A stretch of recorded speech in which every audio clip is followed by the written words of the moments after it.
یا ان کو ایسی ذلیل شکست دے کہ وہ نامرادی کے ساتھ پسپا ہو جائیں. یہ دو باتیں اللہ نے فرمائی کہ اللہ تعالیٰ ان کو ایسی سزا دے گا کہ ان کا ایک بازو کاٹ دے، یعنی ان میں سے کچھ لوگ تو مارے جائیں گے، ٹھیک ہے، اور جو بچ جائیں گے وہ ذلیل ہو کر یہاں سے بھاگ جائیں گے. یا دوسری بات، بازو کاٹنے کا یہ بھی مسئلہ ہے کہ مطلب ہے کہ ان میں سے کچھ لوگ جو ہیں وہ ایمان لے آئیں گے. سارے بعد میں کتنے سارے، یہ تو بہت شروع کی بات ہے، جنگ احد، جنگ بدر، اس کے بعد کتنے سارے لوگ جو ہیں وہ مسلمان ہوئے. تو ایک بازو کاٹنے کا مطلب یہ ہے کہ ان میں سے کتنے لوگ جو ہیں وہ مسلمان ہو جائیں گے. اور آپ یہ دیکھیں نا کہ یہ کتنے 1-2 ہزار مسلمان تھے اس وقت، اور جب نبی صلی اللہ علیہ وسلم نے مکہ فتح کیا ہے تو 10,000 صحابہ کے ساتھ مکہ فتح کیا ہے بغیر کسی جنگ و جدل کے. تو ایک بازو کاٹنے کا مطلب یہ ہے کہ ان میں سے کتنے لوگ جو ہیں اللہ تعالیٰ کی مدد سے ہدایت اللہ ان کو دے گا، وہ مسلمان ہو جائیں گے. تو یہاں یہ بات ہے. اے پیغمبر صلی اللہ علیہ وسلم، فیصلے کے اختیارات میں تمہارا کوئی حصہ نہیں. اللہ کو اختیار ہے، چاہے تمہیں معاف کرے چاہے سزا دے، کیونکہ وہ ظالم ہے. ٹھیک ہے. اب کیا ہوا یہاں پر، جب جنگ احد ہوئی اور نبی صلی اللہ علیہ وسلم کو بہت سیویئرلی مطلب ان کو ہرٹ ہوئے پروفیٹ صلی اللہ علیہ وسلم، تو نبی صلی اللہ علیہ وسلم کے منہ سے یہ نکل گیا کہ وہ قوم کیسے فلاح پا سکتی ہے جو اپنے نبی کو ہرٹ کرے، زخمی کرے. ٹھیک ہے نا. تھوڑا سا ظاہر ان کو وہ تھا، افسوس تھا، مطلب کیونکہ وہ ایمان بھی قبول نہیں کر رہے تھے اور اپنے ہی لوگوں سے لڑ رہے تھے، اپنے ہی لوگوں کو مار رہے تھے. تو نبی صلی اللہ علیہ وسلم کے منہ سے جب یہ الفاظ نکلے تو یہ آیات نازل ہوئی کہ اے پیغمبر، فیصلے کے اختیارات میں تمہارا کوئی حصہ نہیں. اللہ کو اختیار ہے، چاہے تمہیں معاف کرے چاہے سزا دے، کیونکہ وہ ظالم ہے. دیکھیں نبی صلی اللہ علیہ وسلم نے ایک دل میں سوچا، یہ زبان سے کوئی لفظ آتا ہے کہ اللہ تعالیٰ نے فوراً تنبیہ کر دی پروفیٹ صلی اللہ علیہ وسلم کو بھی. تو ہمیں یہ جب نبی صلی اللہ علیہ وسلم کو اللہ نے تنبیہ کر دی تو ہم کون ہوتے ہیں؟ ہمیں بھی اپنا جائزہ لینا چاہیے کہ ہم کسی پر وہ لیبل نہ لگا دے، وہ فتوے نہ لگا دے کہ یہ جہنمی ہے، یہ کافر ہے، یہ مشرک ہے، یہ جہنم میں جائے گا، یا یہ تو کبھی سیدھا ہو ہی نہیں سکتا، اس کو تو کبھی ہدایت مل ہی نہیں سکتی. یہ ہمارا کام نہیں ہے. ٹھیک ہے نا. یہ کسی انسان کا کام، جب نبی کا کام نہیں تھا تو ہم نبی صلی اللہ علیہ وسلم کو بھی اللہ نے یہ کہا کہ اللہ تعالیٰ نے آپ کو نگہبان بنا کر نہیں بھیجا ان کے اوپر، آپ کا کام صرف پہنچا دینا ہے. تو ہمارا کام بھی یہی ہے کہ ہاں صرف پہنچا دینا ہمارا کام ہے.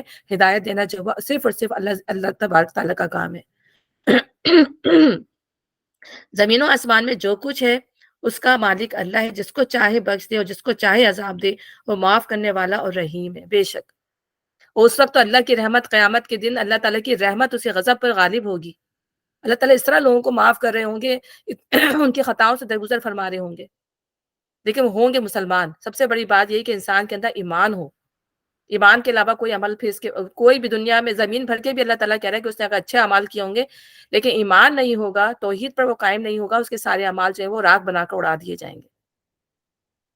تو یہ دنیا میں جو لوگ نیک عمل کرتے ہیں، ایمان نہیں ہوتا، تو ان کے اس کی جو ان کو اللہ تعالیٰ دنیا میں دے دیتا ہے جو کچھ بھی ہے، جو فائدے ہیں، سب کچھ ہے. آپ دیکھیں گے مغرب کو دیکھتے ہیں، اللہ میاں ہم کہتے ہیں کہ اللہ نے کتنا ان کو نوازا ہوا ہے، اور یہ ظاہر ہے اچھے کام بھی کر رہے ہیں، انسانیت کی خدمت بھی کر رہے ہیں، بہت اچھے اچھے کام ہے جو کر رہے ہیں. کہ آج ہم کہتے ہیں کہ مسلمان تو بالکل جو مسلمانوں کو جو کام کرنے چاہیے تھے، آج وہ لوگ یہ لوگ وہ کام کر رہے ہیں. لیکن کیا ہے کہ اللہ تعالیٰ نے اس کے بدلے ان کو دنیا کے اندر ہی جو ہے وہ خوشحالی دے دی ہے. ساری خوشحالی، ساری خوبصورتی، ساری ہر طرح کی نعمتیں جو ہیں اللہ تعالیٰ نے ان کو پہنچا دی ہیں یہاں پہ دنیا کے اندر، کہ کل وہ جو ہے اللہ تعالیٰ سے شکوہ نہ کر سکیں اس بات کا. کہ ہم آگے پڑھیں گے کہ جنہوں نے جو ثواب دنیا کے لحاظ سے کام کرتا ہے، اللہ تعالیٰ اس کو دنیا میں اس کا اجر دے دیتا ہے. اور جو ثواب آخرت کے لحاظ سے کام کرتا ہے تو اللہ کہہ رہا ہے اس کو دنیا میں بھی دیتا ہے، اس کو آخرت میں بھی دیتا ہے، دونوں اس کے لیے اجر ہے. معاف کرنے والا. اے لوگوں جو ایمان لائے ہو، یہ بڑھتا اور چڑھتا سود کھانا چھوڑ دو. ابھی ہم سود کی ایک حرمت سورہ بقرہ کے اندر پڑھ چکے ہیں. اب سورہ آل عمران کے اندر جو ہے اللہ تعالیٰ نے اس کو دوبارہ جو ہے اگین کہا ہے. بڑھتا یہ نہیں کہا کہ سود تو کی حرمت تو اپنی جگہ ہے ہی، مطلب سود تو ہے ہی حرام، اور یہاں پہ اللہ تعالیٰ کہہ رہے ہیں یہ بڑھتا اور چڑھتا سود کھانا چھوڑ دو. یعنی سود کی جو خرابی ہے وہ کیا ہے؟ یہ بڑھتا چڑھتا ہے. ہر قسط کے بعد جو دوسری قسط جو وہ بڑھتی ہے.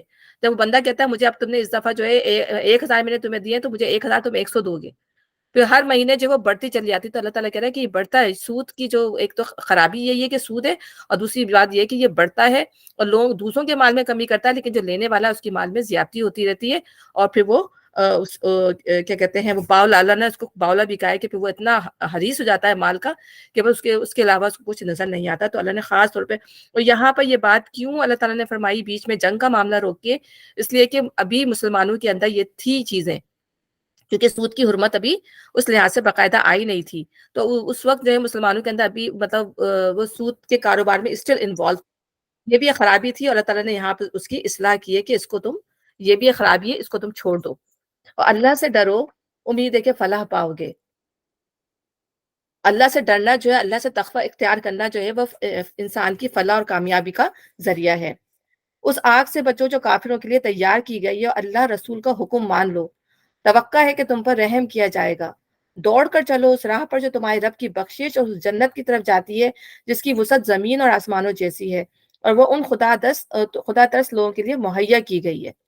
اب اللہ تعالیٰ یہاں پر فرما رہے ہیں کہ ساری مغفرات من ربکم، اس مغفرت کی طرف دوڑو، اللہ تعالیٰ کی اس مغفرت کی طرف دوڑو جس کی جو آپ کو رزلٹ ملے گا وہ ایسی جنت ہے جس کی جو زمین اور آسمان کے برابر جو ہے وہ جنت ہے۔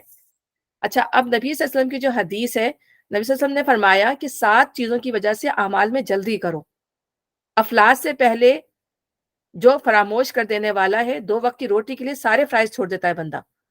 یعنی اللہ تعالیٰ، انسان جب اچھے حال میں ہے تو اس وقت زیادہ سے زیادہ اللہ تعالیٰ کی جو ہے اس میں خرچ کرے، اللہ کی عبادت کرے، اس سے پہلے کہ انسان افلاس ہوتا ہے۔ بعض دفعہ انسان، ہم دیکھتے ہیں دنیا کے اندر یہ ہمیں چیزیں نظر آتی ہیں کہ اس سے پہلے ہی انسان خرچ کر لے، کہ اس وقت افلاس کیا ہوتا ہے کہ اس میں انسان صرف اس کو اپنے پیٹ کی پڑی ہوتی ہے کہ میں جو ہے 2 وقت کی روٹی کما لوں، اپنے گھر کا گزارا کر لوں، تو اس وقت جو ہے بعض دفعہ تو انسان سارے فرائض چھوڑ دیتا ہے اس چکر کے اندر، ٹھیک ہے نا۔ مالداری سے بچو، ٹھیک ہے نا، مالداری سرکش، کیونکہ مالداری جو ہوتی ہے وہ سرکش بنا دینے والی ہوتی ہے، ٹھیک ہے۔ بیماری سے جو صحت کو بگاڑ دینے والی ہے، بڑھاپا جو سٹیا دینے والا ہے جس میں انسان کو کچھ سمجھ نہیں رہتی اس کے اندر، موت کو جو جلد آنے والی ہے، دجال کو، اور قیامت جو عظیم ترین مصیبت ہے، یہ چیزیں جنت کی راہ میں رکاوٹ ہیں۔ تو جب ان تمام چیزوں پہ ہم غور کرتے ہیں تو واقعی تمام چیزیں جو ہیں وہ ہماری عبادتوں میں، ہمارے جو بھی اچھے نیکی کاموں میں ہماری جو ہے یہ رکاوٹ بنتی ہیں یہ چیزیں۔ تو اللہ تعالیٰ ہمیں بچائے اور ہم اللہ تعالیٰ کی طرف، مغفرت کی طرف جو ہے وہ دوڑیں، ٹھیک ہے۔ اور پھر مغفرت کیا ہے؟ اللہ تعالیٰ سے مغفرت مانگنا کیا ہے؟ اللہ تعالیٰ کی طرف رجوع کرنا، بار بار رجوع کرنا۔ جب بھی انسان کے اندر جو ہے وہ غلطیاں جیسی اس سے گناہ ہو تو وہ فوراً جو ہے وہ اللہ تعالیٰ کی طرف جو ہے وہ رجوع کرے۔ پھر دوسرا بات یہ کہ جب انسان کو جو اللہ سے ڈر کے جو ہے گناہ چھوڑ دینے چاہیے، فوراً جو ہے وہ مغفرت ہے نا، مغفرت یعنی اللہ تعالیٰ کی مغفرت کی طرف۔ تو جب بھی انسان کوئی گناہ کرے تو فوراً جو ہے اللہ تعالیٰ سے معافی مانگ لے یا کوئی نیکی کر لے تاکہ وہ گناہ جو ہے وہ ختم ہو جائے، کیونکہ ہم سے پتہ ہی نہیں ہوتا کہ ہم منہ سے، ہاتھ پیروں سے کتنے گناہ، آنکھوں سے، کانوں سے کتنے گناہ کر رہے ہوتے ہیں ہمیں نہیں پتہ، انجانے میں ہم سے کتنے گناہ ہو رہے ہوتے ہیں ہمیں نہیں پتہ۔ تو انسان کو استغفار کرتے رہنا چاہیے، پھر نیکیاں کرنی چاہیے جو برائیوں کو ختم کر دیتی ہیں، ٹھیک ہے نا۔ اچھا، اب آگے جو ہے کیا مسلمانوں کی کیا خوبی بتائیے، اور دیکھیں مسلمانوں کی جگہ جگہ اللہ تعالیٰ نے مختلف خوبیاں بیان کی ہیں کہ وہ اللہ کے راستے میں خرچ کرنے والے ہوتے ہیں، وہ عدل کرنے والے ہوتے ہیں، وہ انصاف کرنے والے ہوتے ہیں، وہ رحم کرنے والے ہوتے ہیں۔ اب یہاں پر اللہ تعالیٰ جو ہے وہ مزید ان کی تعریف بیان کر رہا ہے کہ جس کی وہ جنت ان کی ملے گی ان کو جس کی وسعت زمین اور آسمانوں جیسی ہے، اور وہ ان خدا ترس لوگوں کے لیے مہیا کی گئی ہے جو ہر حال میں اپنے مال خرچ کرتے ہیں، خواہ بدحال ہو یا خوشحال، جو غصے کو پی جاتے ہیں اور دوسروں کے قصور معاف کر دیتے ہیں۔ ایسے نیک لوگ اللہ کو بہت پسند ہیں، ٹھیک ہے۔ تو ہر حال میں خرچ کرنے والے جو ہم پڑھتے رہیں کہ اللہ کے راستے میں تھوڑا بھی ہو زیادہ بھی ہو اللہ کے راستے میں خرچ کرنا ہے، اور جو غصے کو پی جاتے ہیں، غصے کو، کیونکہ سب سے زیادہ جو ہم یہ دیکھتے ہیں کہ برائیاں جو ہوتی ہیں، خرابیاں جو ہوتی ہیں وہ غصے کی وجہ سے ہوتی ہیں، کہ قتل جیسا، مطلب ایک قتل جیسا بڑی چیز جو ہے جس کو اللہ تعالیٰ نے حرام قرار کیا ہے وہ انسان جو غصے کی حالت میں کر دیتا ہے۔ طلاق جو ہے اللہ کی نظر میں کتنی ہے تو حلال چیز لیکن کتنی ناپسندیدہ ہے، وہ انسان جو ہے غصے کی حالت میں کرتا ہے، کسی پہ بہتان لگا دیتا ہے، کسی کو ہرٹ کر دیتا ہے، ٹھیک ہے نا، گالیاں بکتا ہے، مطلب جو خرابی کے جتنے کام ہے انسان غصے میں آ کے کرتا ہے۔ تو اللہ تعالیٰ کہہ رہا ہے کہ غصے کو پی جاتے ہیں، کتنے بھی برے حالات ہو، تو یعنی کتنا نیک ہوگا وہ شخص جو مشکل سے مشکل حالات میں جو ہے اپنے آپ پر جو ہے وہ کنٹرول کرے۔ اور نبی صلی اللہ علیہ وسلم نے کیا فرمایا کہ پہلوان وہ نہیں ہے جو اکھاڑے میں کسی اپنے اپوزٹ کو پچھاڑ دے، یعنی اس کو گرا دے، بلکہ پہلوان وہ ہے جو اپنے غصے پہ کنٹرول کر لے۔ تو غصے پہ کنٹرول کرنا آسان کام نہیں ہے، اگر انسان کو اور خاص طور پہ وہ لوگ جن کو غصہ زیادہ آتا ہے تو ان کے لیے تو واقعی میں ایک بڑی آزمائش ہے کہ جو غصے کو کنٹرول کرنا. پھر غصے کو دوسری بات یہ کہ پیچھے علی گڑھ میں پڑھ رہی تھی.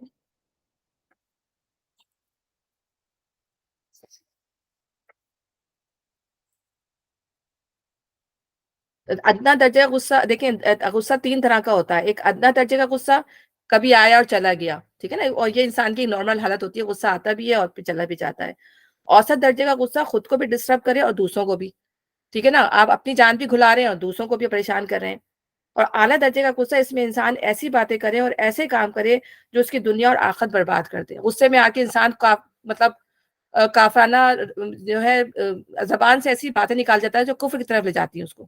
میرے ساتھ ہی ایسی ہونا تھا، میرے لیے یہ ہونا تھا. غصے میں کیا کیا آل فول جو ہے انسان اپنی زبان سے نکال دیتا ہے، جو اس کی دنیا اور آخرت جو ہے اگر وہ معافی نہ مانگے تو اس کی دنیا اور آخرت کو جو ہے کر دے. تو بعض دفعہ جو ہے بچوں کو بھی ماں باپ غصے میں آ کے آگ کر دیتے ہیں، گھروں سے نکال دیتے ہیں. مطلب ان تحمل نہیں ہوتا ماں باپ کے اندر بھی، یا بعض دفعہ بچوں کے اندر ایسی عادت ہوتی ہے. تو غصے کو جو ہے کنٹرول کرنے کی انسان کو کوشش کرنی چاہیے. اس کے لیے کیا طریقہ کار ہے کہ انسان جو ہے اعوذ باللہ پڑھے، اللہ تعالیٰ کی پناہ مانگنی چاہیے. دوسری بات یہ کہ اگر کھڑا ہے تو بیٹھ جائے، بیٹھا ہے تو لیٹ جائے، اور پھر یہ کہ پانی پیے اپنے غصے کو کنٹرول کرنے کے لیے. تو یہ تمام چیزیں جو ہیں ہمیں نبی صلی اللہ علیہ وسلم نے خود سکھائی ہیں. ایک تو یہ کہ غصے کے بارے میں کہ اس کی خرابی کیا ہے، اور اس کے بعد اس کو کیسے اپنے آپ کو جو ہے صحیح کریں. سب سے بڑی چیز تو اعوذ باللہ، اللہ کی پناہ مانگنی چاہیے، اللہ کے قریب ہو جانا چاہیے بندے کو. اور دوسری یہ کہ پھر انسان کو دنیاوی لحاظ سے بھی اپنے آپ کو جس طرح سے بھی وہ بیٹر فیل کرے اس کو کرنا چاہیے. اور دوسروں کے قصور معاف کر دیتے ہیں.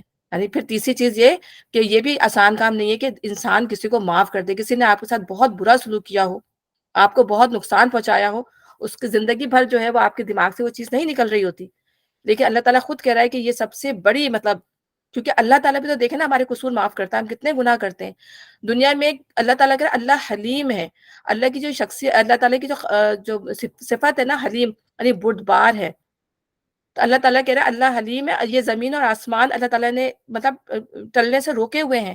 انسان نے دنیا میں اتنا شرک، اتنا کفر، اتنا قتل و غارت گری مچائی ہوئی ہے کہ آسمان بھی جو ہے وہ ہلتا رہتا ہے خوف سے. تو اللہ تعالیٰ کہہ رہے ہیں یہ اللہ تعالیٰ ہی کی صفت ہے جس کی وجہ سے زمین اور آسمان جو ہے قائم ہے. تب اللہ تعالیٰ معاف کرتا رہتا ہے بندوں کو. تو اللہ تعالیٰ چاہتا بھی یہی ہے کہ اپنے بندوں سے کہ وہ اپنے دوسرے بندوں کو معاف کر دیں. اور اسے ہم خود بھی دیکھیں کہ ہمارے اندر بھی ایک سیٹسفیکشن کی فیلنگ ہوتی ہے جب ہم جب دوسروں کو معاف کرنے کی عادت ڈال لیتے ہیں تو ہمارے اندر خود بھی بے چینی ختم ہو جاتی ہے، ہمارے اندر خود ایک اطمینان اور سکون کی کیفیت آ جاتی ہے. اور جب تک ہم اپنے اندر سے اس فیلنگ کو نہیں نکالتے ہم خود بھی بے چین رہتے ہیں، اور پھر ہمارے منہ سے غلط چیزیں نکلتی رہتی ہیں، ہمارے دل میں غلط فہمیاں رہتی ہیں. تو کتنی خوبصورت بات ہے کہ دوسروں کے قصور معاف کر دیتے ہیں. اور اللہ تعالیٰ ایسے لوگوں کو نیک لوگ کہہ رہا ہے، ایسے لوگوں کو اللہ تعالیٰ کہہ رہا ہے کہ واللہ یحب المحسنین، یہ لوگ محسن ہیں. تو یعنی محسن کی سطح کہاں پر ہے؟ یعنی اپنے حق سے زائد دے دینا. ایک تو ہوتا ہے کہ بدلے میں ایک کسی نے آپ کے ساتھ ایسا کیا، آپ نے اس کے بدلے میں اس کے ساتھ ویسا کر دیا. احسان کی روش یہ ہے کہ اس کو بڑھ کے اگر آپ کسی کے ساتھ اچھا کریں، کوئی آپ کے ساتھ اچھا نہیں کر رہا تب بھی آپ اچھا کیے چلے جا رہے ہیں، یہ احسان کی روش ہے. تو آپ کسی سے کوئی توقع نہ رکھیں کہ کوئی میرے ساتھ ایسا کرے گا تو میں اس کے ساتھ ایسا کروں گا. ٹھیک ہے نا؟ تو یہ ہے کتنی خوبصورت بات ہے کہ اللہ تعالیٰ ہمیں توفیق دے کہ ہم اپنے دلوں کو پاک اور صاف کریں. اللہ تعالیٰ تو ہماری ہر حال میں اصلاح کرتا رہتا ہے، ہمیں اپنے دل کو پاک اور صاف کرنا ہے. اور جن کا حال یہ کہ اگر کبھی کوئی فحش کام ان سے سرزد ہو جاتا ہے یا کسی گناہ کا وہ ارتکاب کر لیتے ہیں تو وہ اپنے پر ظلم کر بیٹھتے ہیں تو مان اللہ انہیں یاد آ جاتا ہے. فحش کا انتخاب، فحش کیا چیز ہے؟ ہر وہ چیز، فاحشہ میں کیا چیزیں آ جاتی ہیں؟ فاحشہ میں تمام گناہ آ جاتے ہیں جس کا اثر دوسروں پر پڑتا ہو. ٹھیک ہے نا؟ فاحشہ میں زبان سے اپنی کیا کہتے ہیں زنا سے لے کر غیبت، جھوٹ، بہتان بھی آ جاتا ہے. تو فاحشہ کا اصل جو معنی کیے جاتے ہیں زنا کے کام یا اس طرح کے غلط کام جو ہوتے ہیں. لیکن جب انسان کے اندر سے حیا چلی جاتی ہے، شرم چلی جاتی ہے، تو پھر نبی صلی اللہ علیہ وسلم نے کہا وہ کچھ بھی کرتا رہے. تو اصل میں یہ ہے فحش کہ پھر انسان جھوٹ بھی بولتا رہے، انسان تہمتیں بھی لگاتا رہے، انسان جو ہے وہ دوسروں کو ہرٹ بھی کرتا رہے. یہ سب فحش کے اندر آ جاتے ہیں. تو جب انسان سے کوئی غلطی سے یہ کام ہو جاتا ہے تو فوراً اللہ کی طرف لوٹ آتا ہے. اگر کوئی سے غلطی ہو جاتی ہے، اور کہتے ہیں نا کہ جب انسان جو ہے چاہے وہ مسلمان ہوتا ہے، چاہے وہ شراب پی رہا ہوتا ہے اور چوری کر رہا ہوتا ہے، اس وقت وہ مومن نہیں ہوتا. اس لیے کہ اس وقت وہ کفر کی طرف یا اس وقت وہ بے ایمانی کی طرف جو ہے وہ زیادہ ہوتا ہے. اور جب ان چیزوں سے پلٹ آتا ہے تو پھر بندہ مومن بن جاتا ہے. تو کوئی بھی بندہ غلط کام کر رہا ہوتا ہے، اس وقت اس کا ایمان جو ہے بالکل زیرو لیول پہ چلا جاتا ہے، کیونکہ ایمان جو ہے نا اور خراب جو منافقت ہے یا جتنی بھی خرابیاں ہیں وہ دل کے اندر ایک ساتھ رہ نہیں سکتی انسان کے۔ تو جب انسان کے اوپر چیزیں غالب آنے لگتی ہیں، اس کا مطلب ہے شیطان غالب آ رہا ہے، شیطان کا وار ہمارے پر زیادہ غالب آ رہا ہے۔ تو اللہ تعالیٰ یہی ان کی جو نیک لوگ ہیں، اللہ تعالیٰ ان کی یہی خصوصیت بتا رہا ہے کہ جب مجھے کوئی غلط کام ہو جاتا ہے تو وہ جو ہے فوراً جو ہے اپنے پر فوراً اللہ تعالیٰ کو یاد کر لیتے ہیں اور اس سے وہ اپنے قصوروں کی معافی چاہتے ہیں۔ اور سب سے بڑی بات یہ کہ ہم اللہ سے جب توبہ کرتے ہیں تو توبہ کے لیے جو ہے ندامت کا ہونا بہت ضروری ہے۔ جب تک دل کے اندر ندامت نہیں ہوگی نا توبہ قبول نہیں ہوتی۔ اب فرض کریں ہم غلط کام بھی کر رہے ہیں، ہم جھوٹ بھی بول رہے ہیں، چوری بھی کر رہے ہیں اور کیا کہتے ہیں فرض کریں ڈرامے بھی دیکھ رہے ہیں۔ جیسے میں اپنے ہمارے گھر میں تو جیسے سب دیکھ رہے ہوتے ہیں، اگر میں بھی کھڑی ہو جاؤں مطلب توبہ کر رہی ہوں، پھر دل میں ایسی جب ندامت بندے کے دل میں آتی ہے تو پھر بندہ اس سے کوشش کرتا ہے کہ پھر اس سے بچ جائے۔ ندامت ایسی نہیں ہوتی، مطلب میں خود بھی اپنے آپ کو یہ دیکھتی ہوں کہ اگر ہم ان چیزوں کی طرف کیوں جا رہے ہوتے ہیں؟ اس کا مطلب ہے کہ ہم نے اس ندامت کو صحیح طرح محسوس ہی نہیں کیا اپنے دل کے اندر۔ تو جب تک ندامت وہ توبہ قبول ہی نہیں ہوگی جب ہم اس چیز کو بار-بار کر رہے ہیں اور اس کو ہم کر رہے ہیں کہ اللہ ہم سے ہو رہی ہے، لیکن پھر ہم اس کو دوبارہ کریں، اس کا مطلب ہے کہ صحیح جو دل کے اندر غلط جو ہماری ندامت ہے، شرمندگی ہے، ابھی وہ پیدا نہیں ہو رہی دل کے اندر کہ ہمیں ان چیزوں سے اپنے آپ کو بچانا ہے یا ہمیں ان چیزوں کوئی بھی غلط کام جو ہم کر رہے ہیں۔ ندامت یہ بھی ہے کہ نماز ہم کیا کریں ہم سے روز نہیں صحیح پڑھی جا رہی، روز ہم کوشش کر رہے ہیں، لیکن یہ کہ ندامت شرمندگی ہر وقت دل میں رہنی چاہیے، اللہ تعالیٰ ایسا کیوں ہو رہا ہے ہم سے؟ یہ غلطی کیوں ہو رہی ہے؟ یا کسی اور معاملے میں کوتاہی ہو رہی ہے تو ندامت توبہ جب ہی قبول ہوتی ہے بندہ کوشش کر رہا ہو اور دل میں شرمندگی اور ندامت ہو، اور بندہ کوشش ہی نہ کرے اور توبہ توبہ کرتا رہے تو پھر ایسی ندامت ایسی توبہ پھر قبول نہیں ہوتی۔ میں اپنے لیے بھی یہ بات کر رہی ہوں، میں تو مطلب میں آپ کو یہ بات بتا رہی ہوں کیونکہ مجھے اللہ کو جواب دینا ہے نا، تو میرے اندر بھی خامیاں ہیں یا میں اپنے اندر بھی یہ چیزیں میں اپنے آپ کو ایکسپیرینس کرتی ہوں ان چیزوں کو۔ تو جب تک ندامت نہیں ہوگی توبہ نہیں قبول ہو سکتی، ٹھیک ہے نا؟ تو توبہ کے لیے ندامت بہت ضروری ہے۔ تو یہی کہہ رہے ہیں کہ بہان اللہ انہیں یاد آ جاتا ہے اور وہ اس سے اپنے قصوروں کی معافی چاہتے ہیں، کیونکہ اللہ کے سوا اور کون ہے جو گناہوں کو معاف کر سکتا ہے؟ تو ہم نے ابھی شروع میں ہم نے جب دعا ہم نے پڑھی تھی، اللہم انت ربی لا الہ الا انت خلقتنی وانا عبدک وانا علی عہدک ووعدک ما استطعت اعوذ بک من شر ما صنعت ابوء لک بنعمتک علی وابوء بذنبی فاغفر لی فَإِنَّهُ لَا يَغْفِرُ الذُّنُوبَ إِلَّا أَنْتَ۔ تیرے سوا کون ہے ہمیں معاف کر دے، تیرے سوا کون ہے جو گناہوں کو معاف کر دے گا؟ تو ہمیں اللہ ہی کی طرف جو ہے وہ پلٹ کر اپنے گناہوں کی معافی کرنی ہے، اور پھر اللہ تعالیٰ کو بھی ایسے لوگ بہت پسند ہیں جو بار بار جو ہے اس کی طرف پلٹ آئیں۔ اللہ تعالیٰ جانتا ہے کہ یہ بندہ جو ہے اس سے غلطیاں ہو رہی ہیں، کوتاہیاں ہو رہی ہیں، لیکن یہ میری طرف بار بار پلٹتا ہے، مجھ سے بار بار مانگتا ہے۔ تو ایک روایت میں نے پڑھا تھا کہ اس میں یہ کہا گیا کہ ایک بندہ جو ہے وہ قوم اگر کوئی گناہ نہیں کرے گی تو اللہ تعالیٰ جو ہے جو ہے اس کی جگہ دوسری قوم لے آئے گی جو گناہ کرے گی اور بار بار اللہ سے معافی مانگے گی۔ نہیں، اللہ تعالیٰ کو ایسے لوگ بہت پسند ہیں، جب ان سے کوئی غلطی ہو جائے، کوئی خطا ہو جائے تو وہ اللہ تعالیٰ سے معافی مانگے۔ اللہ کو بہت پسند ہے کہ بندہ اس کے آگے سر جھکائے، اس سے جو ہے اپنی حاجات طلب کرے اور اس سے مغفرت مانگتا رہے، اور وہ دیدہ و دانستہ اپنے کیے پر اصرار نہیں کرتے۔ یہ کتنی بڑی بات ہے، دیکھیں کہ گناہ ہوتے ہیں، خطا ہوتی ہیں، چلیں کوئی نہیں، ہو گئی نماز چھوٹ گئی کوئی بات نہیں، ایک وقت کی تو چھوٹی ہے، اب کل قضا پڑھ لیں گے کوئی بات نہیں، مطلب کوئی ندامت بھی نہیں ہے، چھوٹ گئی تو کوئی مسئلہ بھی نہیں ہے۔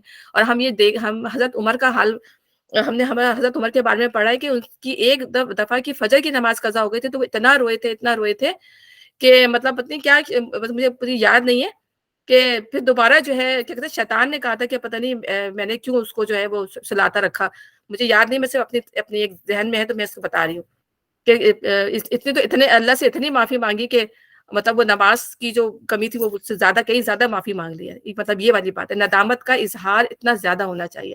ہماری نمازیں قضا ہو جائیں، ہم سے کوئی غلط کام ہو جائے تو ہمارے اندر ندامت کا وہ احساس و جذبہ پیدا نہیں ہوتا۔ تو یہاں پہ اللہ یہ بتا رہے ہیں کہ اپنے کیے پر اصرار نہیں کرتے، غلطی ہو رہی ہے مانتے ہیں کہ غلطی ہو رہی ہے، اللہ تعالیٰ نیکسٹ ٹائم کوشش کریں کہ ہم سے یہ غلطی نہ ہو۔ ایسے لوگوں کی جزا ان کے رب کے پاس یہ ہے کہ وہ ان کو معاف کر دے گا اور ایسے باغوں میں انہیں داخل کرے گا جن کے نیچے نہریں بہتی ہوں گی اور وہاں وہ ہمیشہ رہیں گے۔ اور اللہ تعالیٰ، ہم یہ پیچھے بھی پڑھ چکے ہیں کہ اللہ تعالیٰ اپنے بندے کے رویے پر گہری نگاہ رکھتا ہے کہ بندے کی اللہ تعالیٰ کا جو بندہ جو ہے نا، اللہ تعالیٰ اس کے دل کا، اس کے ظاہر ہر چیز کو اللہ تعالیٰ جانچ رہا ہوتا ہے، دیکھ رہا ہوتا ہے کہ وہ بندہ کر کیا رہا ہے، اس کے اندر کیا چیز، اس کے سوچیں کس کا اس پہ کام کر رہی ہیں، وہ کیا کرنے والا ہے، کیا کرے گا، تو اللہ تعالیٰ جو ہے اس کے مطابق انسان کو جو ہے اس کا بدلہ دے گا۔ کیسا اچھا بدلہ ہے نیک عمل کرنے والوں کے لیے۔ تم سے پہلے بہت سے دور گزر چکے ہیں، زمین پر چل پھر کر دیکھو کہ ان لوگوں کا کیا انجام ہوا، جنہوں نے اللہ کے احکام ہدایت کو جھٹلایا۔ یہ لوگوں کے لیے ایک صاف اور صریح تنبیہ ہے، جو اللہ سے ڈرتے ہوں ان کے لیے ہدایت اور نصیحت ہے۔ ہدایت اسی کو ملتی ہے جو اللہ سے ڈر کے کام کرنے والے ہوتے ہیں۔ دل شکستہ نہ ہو، غم نہ کرو، تم ہی غالب رہو گے اگر تم مومن ہو۔ اس وقت اگر تمہیں چوٹ لگی ہے تو اس سے پہلے ایسی ہی چوٹ تمہارے مخالف فریق کو بھی لگ چکی ہے۔ تو اب یہاں دیکھیں ہم اللہ تعالیٰ، اب یہاں جنگ احد کی اللہ تعالیٰ بیچ بیچ میں ہمیں اللہ تعالیٰ سکھا بھی رہے ہیں چیزیں اسی جنگ کے تناظر میں، اور پھر اس مسلمانوں کو اللہ تعالیٰ جو ہے وہ کمفرٹ بھی کر رہے ہیں۔ تو شکست ہوئی ہے، شکست کس اللہ تعالیٰ نے نہیں دی، شکست ان کی اعمال کی خرابی کی وجہ سے، ان کی کوتاہیوں کی وجہ سے، لیکن اللہ تعالیٰ ان کو کمفرٹ بھی کر رہے ہیں کہ دل شکستہ نہ ہو، غم نہ کرو، اس لیے کہ مسلمانوں کے اوپر بہت شکستگی آ گئی تھی، بہت زیادہ غم آ گئے تھے۔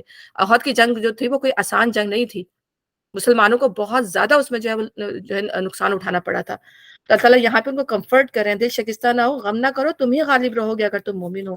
اس وقت اگر تمہیں چوٹ لگی ہے تو اس سے پہلے ہی چوٹ تمہارے مخالف فریق کو بھی لگ چکی ہے، یعنی جنگ بدر میں بالکل ایسا ہی نقصان جو تھا وہ کفار کو بھی پہنچ چکا تھا، ٹھیک ہے نا۔ یہ تو زمانے کے نشیب و فراز ہیں جنہیں لوگوں کے درمیان گردش کرتے رہتے ہیں، یعنی اللہ تعالیٰ لوگوں کو دکھاتا رہتا ہے کہ یہ بھی ہو سکتا ہے، تم یہ نہ سمجھو کہ تم ہی ہمیشہ غالب رہو گے۔ ہاں غالب رہ سکتے ہو لیکن اس کی کچھ کنڈیشنز ہیں، لیکن اگر کوتاہیاں ہوں گی تو اس کی سزا بھی ملے گی، ٹھیک ہے نا۔ لیکن اللہ معاف کرنے والا بھی ہے، اس کے بعد سزا مل جائے گی لیکن اللہ پھر معاف بھی کر دیں گے۔ اس میں اس سزا کے اندر جو ہوتی ہے یا اس میں جو بھی تنبیہ ہوتی ہے، اس میں اللہ تعالیٰ کا مقصد جو ہوتا ہے وہ انسان کو سکھانا ہوتا ہے۔ ہمارے اوپر بھی جو آزمائشیں آتی ہیں، جو مصیبتیں آتی ہیں، انسان ہمیں بی پازیٹیو، ہمیں اس کے اندر پازیٹیو رہنا ہوتا ہے کہ اللہ تعالیٰ اس میں تیری کوئی مرضی ہوگی، یہ ہمارے پر مصیبتیں یا ہمارے پہ جو پریشانیاں آ رہی ہیں اس پہ تیرا کوئی نہ کوئی حکمت ہوگی، تو ہمیں کچھ سکھانا چاہ رہا ہے، ٹھیک ہے، ہمیں تو ان آزمائشوں سے نکال کر ہمیں کندن بنانا چاہ رہا ہے۔ تو انسان اگر پازیٹیو رہے پھر اس کے لیے مشکل سے نکلنا مشکل نہیں ہوتا۔ تم پر یہ وقت اس لیے لایا گیا کہ اللہ دیکھنا چاہتا تھا کہ تمہیں سچے مومن کون ہیں، اور ان لوگوں کو چھانٹ لینا چاہتا تھا کہ وہ واقعی راستے کے گواہ ہوں۔ یعنی اللہ تعالیٰ ہمیشہ کسی نہ کسی چیز سے انسان کو آزماتا ہے تاکہ اللہ چھانٹ لے کہ اچھے لوگ کون ہیں اور برے کون ہیں، اور خاص طور پر نبیوں کے ساتھ جو ہے یہ معاملات ضرور ہوتے ہیں۔ ہم نے جب طالوت کا واقعہ پڑھا تھا تو طالوت جب لے کے اپنی قوم کو، بنی اسرائیل کو لے کے نکلے تھے، تو وہاں پر ایک نہر سے ان کی آزمائش ہوئی تھی، ہزاروں کی تعداد میں بنی اسرائیل تھی اور چند سو کی تعداد میں رہ گئی کہ انہوں نے وہ ندی کا پانی پی لیا۔ تو ان کی آزمائش تھی کہ کون ہے جو لڑنے کے قابل ہے اور کون جو ہے وہ اس میں ثابت قدمی نہیں دکھا سکیں گے۔ تو اللہ تعالیٰ کی یہ آزمائش ہوتی ہے، تو یہاں بھی آزمائش تھی نا۔ تو تمہیں سچے مومن کون ہیں، اور لوگوں کو چھانٹ لینا چاہتا تھا جو واقعی راستے کے گواہ ہوں، کیونکہ ظالم لوگ اللہ کو پسند نہیں ہیں، اور وہ اس آزمائش کے ذریعے سے مومنوں کو الگ چھانٹ کر کافروں کی سرکوبی کرنا چاہتا تھا۔ کیا تم نے یہ سمجھ رکھا ہے کہ یوں ہی جنت میں چلے جاؤ گے، حالانکہ ابھی اللہ نے تو یہ تو دیکھا ہی نہیں کہ تم میں کون وہ لوگ ہیں جو اس کی راہ میں جانے لڑانے والے ہوں، اس کی خاطر صبر کرنے والے ہوں۔ تم تو موت کی تمنائیں کرتے تھے، مگر یہ اس وقت کی بات تھی جب موت سامنے نہ آئی تھی، لو اب وہ تمہارے سامنے آ گئی اور تم نے اسے آنکھوں سے دیکھ لیا۔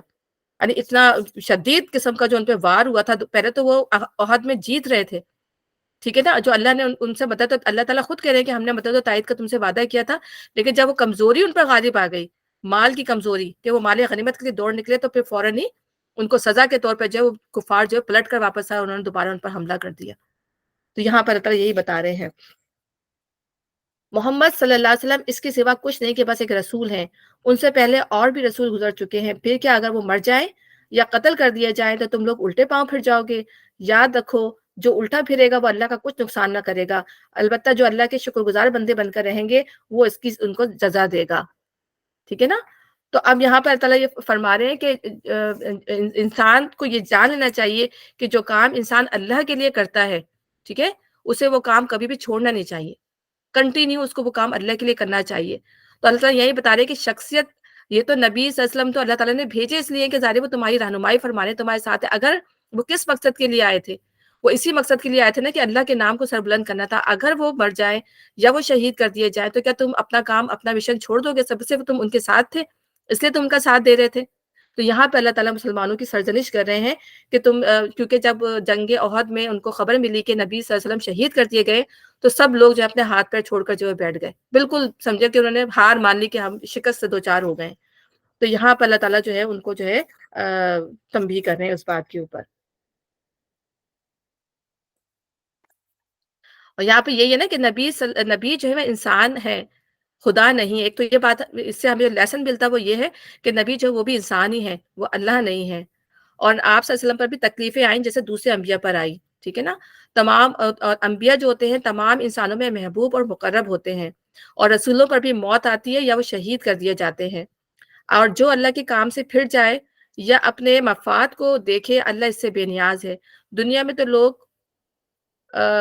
کیا کریں، دنیا میں تو لوگ چھوڑیں تو نقصان ہو سکتا ہے، لیکن اللہ کو کوئی پرواہ نہیں۔ لیکن یہ ظاہر ہے کہ اللہ، تم لڑو نہ لڑو، اللہ کے دین کے لیے نکلو نہ نکلو، اللہ تعالیٰ جو ہے وہ اس سے بے نیاز ہے۔ اللہ تعالیٰ دوسری قوموں کو لے آئے گا۔ اللہ تعالیٰ کہتے ہیں نا اگر تم نے ہاتھ پر چھوڑ دیے تو ہم تمہاری جگہ جو ہے وہ دوسری قوموں کو لے آئے گا، اور جو کرے گا اللہ تعالیٰ اس کا قدردان ہے۔ اللہ اس کو اللہ تعالیٰ شکر گزار ہے، اللہ تعالیٰ جو ہے شاکرون ہے۔ اللہ تعالیٰ جو انسان جو کچھ کر رہا ہوتا ہے اس کو دیتا ہے اس کی جزا اللہ تعالیٰ۔ تو اللہ تعالیٰ یہی کر رہا ہے کہ جو اللہ کے، اور البتہ جو اللہ کے شکر گزار بندے بن کر رہیں گے انہیں وہ اس کی جزا دے گا۔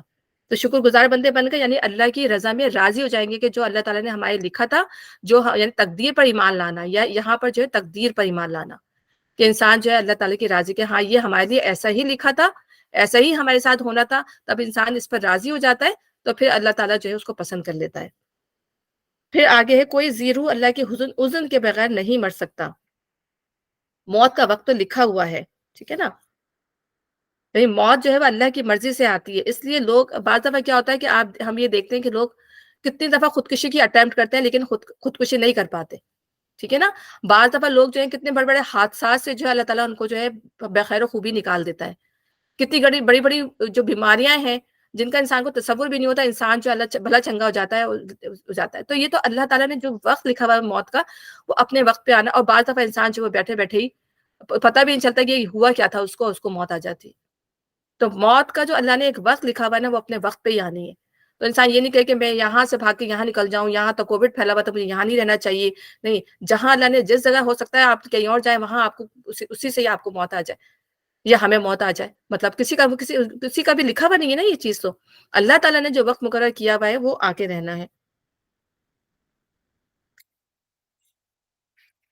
اور پھر موت کا وقت اللہ تعالیٰ نے لکھا ہوا ہے کہ کہاں آنی ہے، کدھر آنی ہے، کب آنی ہے۔ ہر چیز کا جب انسان کو پیدا کیا اس کی موت کا وقت بھی لکھ دیا کہ کس جگہ آئے گی، کیسے آئے گی، کس مقام پر آئے گی، اور یہ وقت جو ہے وہ آگے پیچھے نہیں ہو سکتا۔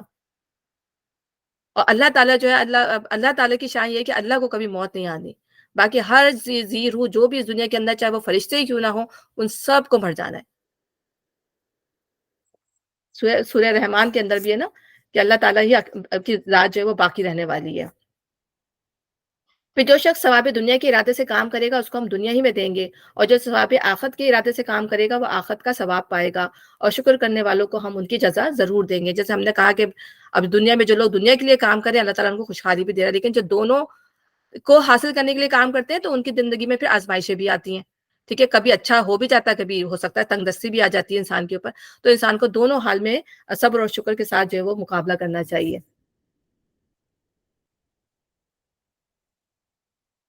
اور پھر شکر کرنے والوں کا کیا، شکر ہمیں کس طرح کرنا چاہیے؟ جب اللہ تعالیٰ کوئی نعمت دے، ٹھیک ہے نا، اور تو اللہ تعالیٰ کا شکر جو ہے زبان سے بھی کرنا چاہیے، دل سے بھی کرنا چاہیے، اور اپنے اعضاء سے بھی کرنا چاہیے۔ زبان سے شکر کیا ہے کہ اللہ کی تعریف بیان کریں، اس کا شکر ادا کریں، دل میں اس کا احساس کریں کہ اللہ تعالیٰ تو نے ہمیں یہ نعمت نوازی، کیونکہ اتنی ساری نعمتیں تو اگر ہم اپنے سے کم تر لوگوں کو دیکھیں تو ہمیں احساس ہوتا ہے کہ اللہ تعالیٰ نے ہمیں کتنی نعمتوں سے نوازا ہوا ہے۔ جب انسان اپنے سے اوپر کو دیکھتا تو کبھی بھی انسان کے دل کے اندر جو ہے وہ شکر کی تمنا پیدا نہیں ہوگی۔ ہاں، لیکن انسان اپنے سے کمتر لوگوں کو دیکھے گا تو ضرور اس کے دل میں یہ وہ شکر ہوگا کہ اللہ تعالیٰ تو نے ہمیں بہتروں سے کہیں اچھا رکھا ہوا ہے۔ ڈسیبل لوگوں کو دیکھیں تو ان کو اللہ تعالیٰ تو نے ہمیں، اللہ کا شکر ہے۔ بعض لوگ کہتے ہیں میری ناک کیسی بنا دی اللہ تعالیٰ، میرا رنگ کیسا بنا دیا، مجھے کیسا، میرے ہاتھ پیر کیسے بنا دیا، مجھے چھوٹا بنا دیا، مجھے بڑا بنا دیا۔ ہم اس چیز میں بھی ناشکری اللہ تعالیٰ کی بہت کر جاتے ہیں، لیکن یہ ہم یہ نہیں دیکھتے کہ اللہ تعالیٰ نے ہمیں صحیح سالم، صحیح دماغ، صحیح آنکھیں، ہر چیز دی ہیں۔ تو ہم ہمیں بھی نہیں پتا ہوتا کہ ہم کبھی کبھی باتوں باتوں میں کتنی اللہ تعالیٰ کی ناشکری کر جاتے ہیں، لیکن یہ نہیں دیکھتے کہ اللہ تعالیٰ نے ہمیں ہر چیز سے نوازا ہے، ہمیں مکمل اور سالم بنایا الحمدللہ۔ تو آخرت کا ثواب پائے گا، شکر کرنے والوں کو ہم ان کی جزا ضرور دیں گے۔ اس سے پہلے کتنے ہی نبی ایسے گزرے ہیں جن کے ساتھ مل کر بہت سے خدا پرستوں نے جنگ کی، اللہ کی راہ میں جو مصیبتیں ان پر پڑی ان سے وہ دل شکستہ نہیں ہوئے، انہوں نے کمزوری نہیں دکھائی اور وہ باطل کے آگے سرنگو نہیں ہوئے۔ یعنی ہر دور میں ایسا ہوا ہے کہ جب بھی نبی جو ہے نبی آئے ہیں تو ان کے ساتھ مل کر لوگوں نے اللہ تعالیٰ کی مدد، اللہ کو کسی مدد کی ضرورت نہیں ہے، لیکن اللہ تعالیٰ لوگوں سے یہ ایکسپیکٹ کرتا ہے کہ وہ اللہ کے راستے میں کام کریں، دین کی سربلندی کے لیے کام کریں۔ تو ایسے لوگوں کا اجر جو اللہ تعالیٰ بتا رہا ہے کہ وہ تو بے حساب اللہ تعالیٰ ان کو اجر دے گا، جو اللہ کے لیے کام کرتے ہیں، دین کی سربلندی کے لیے کام کرتے ہیں، اللہ کی توحید کو بلند کرنے کے لیے جو ہے وہ لوگ کام کرتے ہیں۔ اور پھر وہن کے بارے میں بھی کیا کہتے ہیں، نبی صلی اللہ علیہ وسلم نے فرمایا تھا نا کہ ایک وقت آئے گا کہ تم سلاد میں خس و خاشاک کی طرح بہتے چلے جاؤ گے۔ صحابہ نے پوچھا کہ اس کا سبب کیا ہوگا؟ تو آپ صلی اللہ علیہ وسلم نے فرمایا تمہارے اندر وہن پیدا ہو جائے گا۔ وہن کہتے ہیں کمزوری کو، ارادے کی کمزوری کو، ٹھیک ہے؟ تو جو لوگوں نے پوچھا کہ وہن کیا ہوتا ہے، فرمایا یہ حب دنیا ہے اور موت سے نفرت ہے۔ انسان موت سے نفرت کرنے لگے اور دنیا کی محبت اتنی زیادہ آ جائے تو وہ جو ہے پھر آج دیکھیں مسلمانوں کا کیا حال ہے، اتنے زیادہ مسلمان، ارب سے زیادہ، 1 ارب سے زیادہ ہے، لیکن مسلمانوں کا کہیں پہ بھی مسلمانوں کی کوئی وہ نہیں ہے، عزت نہیں ہے، کچھ نہیں ہے۔ آپ یہ دیکھیں مسلمان پسے ہوئے ہیں، ذلیل، پستی، بدحالی کا شکار ہیں۔ کیوں ہے؟ اس لیے کہ ظاہر ہے ان کے اندر کمزوری آ گئی ہے، اور کمزوری کیوں آ گئی ہے؟ قرآن کو چھوڑ دے، سب سے بڑی بات تو یہی ہے، اور دوسری ہے کہ مال کی محبت جو ہے وہ زیادہ ہو گئی ہے، اور یہ مال کی محبت تھی جس میں جو ہے اللہ تعالیٰ نے ان کو عہد میں یہ ان کو شکست ہوئی تھی۔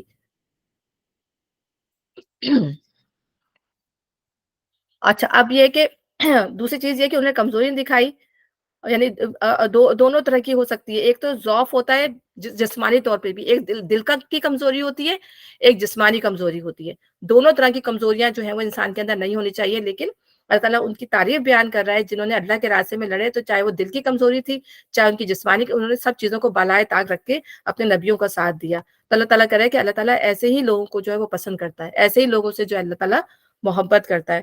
اور پھر اس کی دعا بھی ہے جو مجھے خود بھی مطلب ویسے تو پڑھتی ہوں، لیکن ویسے عربی میں نے کہا میں پڑھ کے بتاؤں آپ کو کہ اللہم ارزقنا حبک وحب من یحبک وحب عمل یقربنا علی حبک۔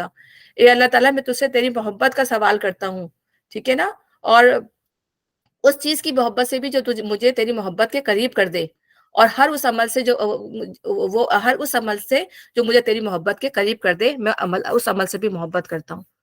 یعنی ہم اللہ تعالیٰ سے ہمیں دعا مانگنی چاہیے کہ اللہ تعالیٰ ہم ان لوگوں سے محبت نہ کریں جو ہمیں تجھ سے دور کر دیں، بلکہ ہم وہ عمل کریں جو ہمیں تجھ سے قریب کر دے، چاہے وہ ہمارا عمل کیوں نہ ہو، چاہے وہ کوئی انسان کیوں نہ ہو، چاہے وہ کوئی بھی چیز ہو جو ہمیں تجھ سے قریب کرنے والی ہو، جو ہمیں تیری یاد دلانے والی ہو۔ تو اللہ تعالیٰ سے یہ دعا، چاہے اگر ہمیں عربی نہیں آتی تو ہم اللہ سے ویسی ہی دعا دل میں کریں کہ اللہ تعالیٰ ہمیں ایسی محبت عطا فرما۔ تو اللہ تعالیٰ ایسے ہی لوگوں سے جو ہے وہ پھر محبت کرتا ہے، اللہ تعالیٰ ہمیں بھی ان لوگوں میں شامل کرے۔ پھر ایسے لوگوں کی اللہ تعالیٰ نے خصوصیت بتائی ہے کہ اگر اللہ تعالیٰ جن لوگوں سے محبت کرتا ہے تو ان کی کیفیت کیا ہوتی ہے۔ صحابہ کرام تھے، اللہ ان سے راضی ہو گیا تھا، تو کیا مطلب کیفیت تھی؟ تو اللہ تعالیٰ یہاں پر نبی صلی اللہ علیہ وسلم فرماتے ہیں کہ ان کے دل جو ہے، دل کا، ان کو سب سے بڑی بات یہ ہے کہ دل کا اطمینان مل جاتا ہے، ٹھیک ہے نا، اور یہ نشانی ہوتی ہے کہ جب دل کا اطمینان ہوتا ہے، باوجود مخالفتوں کے، باوجود کوئی بھی کچھ بھی کہہ رہا ہے، لیکن وہ اپنے دل کے اطمینان کے ساتھ اپنا کام کیے چلے جا رہے ہیں، ٹھیک ہے، ان کو اللہ کا قرب جو ہے بہت زیادہ محسوس ہوتا ہے۔ جب وہ سجدوں میں جاتے ہیں تو سجدوں میں جو ہے، جو اگر سجدوں میں قرب محسوس ہو رہا ہے تو اس کا مطلب ہے یہ اللہ تعالیٰ کی محبت کی نشانی ہے۔ اگر سجدوں میں قرب محسوس نہیں ہوتا، اور کبھی کبھی ہوتا ہے ایسا کہ کبھی ہو رہا ہے کبھی نہیں ہو رہا، ہمیں بھی ایسی ہوتا ہے، ٹھیک ہے نا، کیفیت ہوتی ہے۔ تو جب اگر اللہ کا قرب محسوس ہونے لگے تو خوش ہونا چاہیے کہ اللہ تعالیٰ تیرا قرب مل رہا ہے، تو اس کا مطلب ہے تو ہماری کسی کام سے تو راضی ہے، اور نہیں مل رہا تو پھر انسان کو اپنی طرف توجہ کرنا چاہیے۔ اور پھر لوگوں کی محبت اللہ تعالیٰ ڈال دیتا ہے دلوں میں۔ تو اللہ تعالیٰ جب خود محبت کرنے لگتا ہے تو پھر جبرائیل علیہ السلام کو حکم دیتا ہے کہ میں اس بندے سے محبت کرتا ہوں، تو جاؤ اور جا کے دوسرے فرشتوں کو بتا دو کہ وہ اس سے محبت کریں۔ تو وہ دوسرے فرشتوں کو بتاتے ہیں، پھر وہ کہتے ہیں کہ زمین پہ اتر کے لوگوں کو بتاؤ کہ میں اس شخص سے محبت کرتا ہوں۔ تو پھر سارے لوگ جو ہے زمین کے، پھر زمین کی ہر مخلوق جو ہے وہ اس شخص سے محبت کرنے لگتی ہے۔ تو کتنا مہربان ہے اللہ تعالیٰ کہ جو اللہ، جس کو اللہ کی محبت مل جائے۔ تو ہم یہ بھی دعا کرتے ہیں نا، اللہم انی اسألک حبک، اللہ تعالیٰ ہم تجھ سے تیری محبت کا سوال کرتے ہیں۔ تو ہمیں بار-بار یہ دعا کرنی چاہیے کیونکہ ہدایت جو ہے نا بہت جلدی دل سے نکلتی ہے کیونکہ یہ اوپر نیچے ہونے والی چیز ہے. جیسے آکسیجن ہے نا ہمارے اندر آ رہی جا رہی ہوتی ہے. اسی طرح ہدایت بھی ایسی چیز ہے کہ ہمیں اس کی ضرورت ہر وقت رہتی ہے. اور اگر ہم اس کو مانگیں گے نہیں، اگر ہم اس کو اپنے ہاتھ میں رکھنے کی کوشش نہیں کریں گے تو ہم بہت جلدی جو ہے وہ بہک جاتے ہیں. فوراً ہمارے ہاتھ سے نکلنے لگتی ہے ہدایت جو ہے نا. پھر اب اللہ تعالیٰ یہاں پہ بتا رہے ہیں اللہ تعالیٰ کہ دل شکستہ نہیں ہوئے، انہوں نے کمزوری نہیں دکھائی، وہ باطل کے آگے سرنگوں نہیں ہوئے، ایسے ہی صابروں کو اللہ پسند کرتا ہے. ان کی دعا بس یہ تھی کہ اے ہمارے رب، ہماری غلطیوں اور کوتاہیوں سے درگزر فرما، ہمارے کام میں تیرے حدود سے جو کچھ تجاوز ہو گیا اسے معاف کر دے، ہمارے قدم جما دے اور کافروں کے مقابلے میں ہماری مدد فرما. بہت ہی خوبصورت دعا ہے. قالو ربنا اغفر لنا ذنوبنا واسرافنا فی امرنا وثبت اقدامنا وانصرنا علی القوم الکافرین. ہمارے گناہوں کو معاف کر دے، ٹھیک ہے نا، اور پھر ہمارے کاموں میں جو ہم سے کمی یا زیادتی ہو جائے. کتنے ہم جو دنیا میں کام کر رہے ہوتے ہیں ہم سے کتنی کہیں نہ کہیں زیادتی اور کمی ہو رہی ہوتی ہے. کبھی کسی کام کو زیادہ کر لیتے ہیں تو دوسرا کام ہمارے ہاتھ سے نکل جاتا ہے. کبھی کہتے ہیں آج ہم قرآن کو اتنی اچھی طرح پڑھیں گے، کل سے جیسے میں بھی خود سوچی تھی میں آج یہ اتنا پڑھ لوں گی اتنا پڑھ لوں گی، لیکن وہ کسی نہ کسی وجہ سے کسی کا فون آ گیا، کسی کا وہ چیزیں وہ رہتی چلی جاتی ہیں، وہ ٹل گئی تو پھر ٹلتی چلی جاتی ہیں. یہی ہوتا ہے.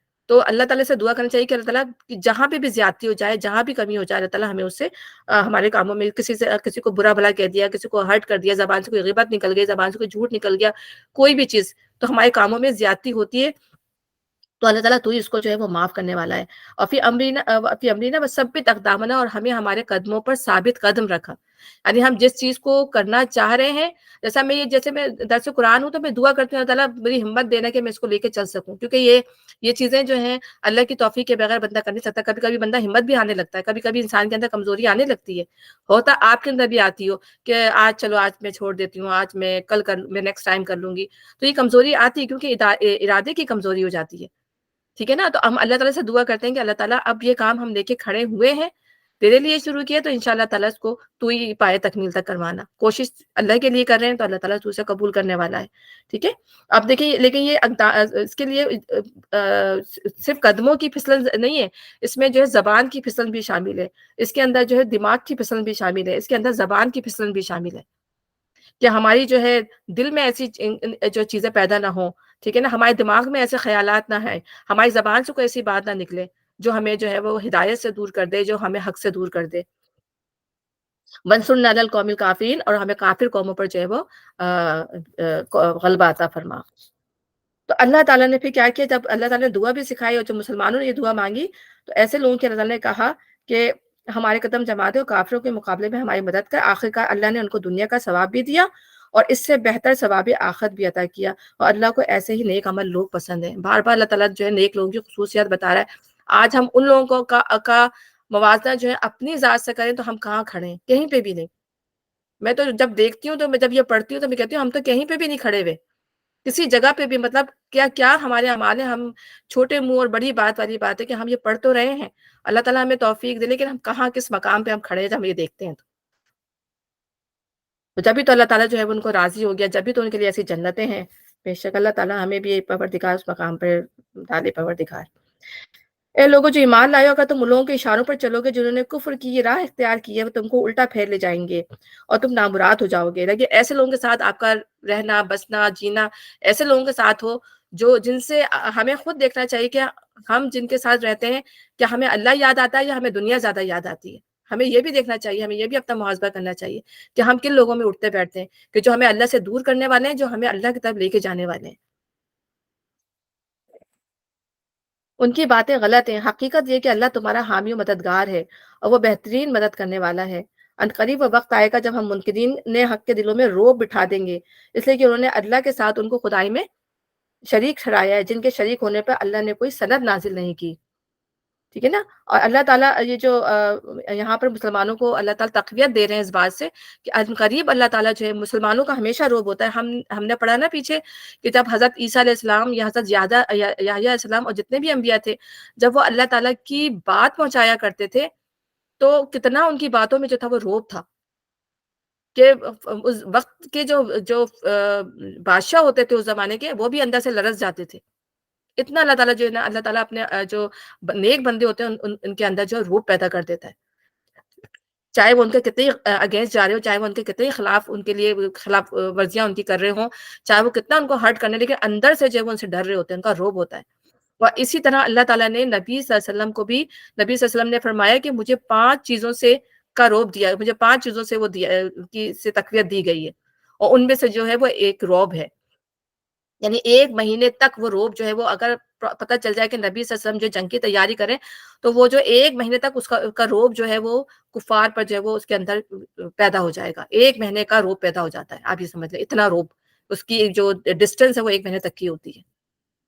تو 5 چیزوں میں سے ایک چیز، اور 5 چیزوں میں مال غنیمت اللہ تعالیٰ نے نبی صلی اللہ علیہ وسلم کو دیا، پوری زمین کو اللہ تعالیٰ نے پاک صاف کر دیا نبی صلی اللہ علیہ وسلم کے لیے، کہ جہاں چاہو نماز پڑھ لو، مال غنیمت نبی صلی اللہ علیہ وسلم کے لیے کر دیا، ٹھیک ہے نا؟ اور بھی 2-3 چیزیں ہیں۔ تو میں آپ کو بتانے کا مقصد یہ ہے کہ رعب اللہ تعالیٰ جو ہے وہ نیک لوگ جو ہوتے ہیں نا، آپ یہ بھی دیکھیں گے کہ جو بہت اللہ کے صالح اور نیک بندے ہوتے ہیں، ان کا اپنا ایک رعب ہوتا ہے، لوگ ان سے جو ہے نا بہت ہی سنبھل کے اور بہت ہی اس سے بات کر رہے ہوتے ہیں، کہ ان کو نظر آ رہا ہوتا ہے یہ اللہ کا بہت متقی اور پرہیزگار بندہ ہے، ہمیں اس سے کس طرح بات کرنی چاہیے۔ اور پھر دوسرے یہ کہ جنگ بدر میں بھی مسلمانوں کا بہت رعب تھا، جب یہ اللہ تعالیٰ نے دیکھیں اتنی سی قوم کو جو ہے پورے کفار کے اوپر جو ہے وہ اللہ تعالیٰ نے فتح عطا کی تھی، وہ یہ رعب ہی تھا جس کی وجہ سے وہ جنگ ہار گئے۔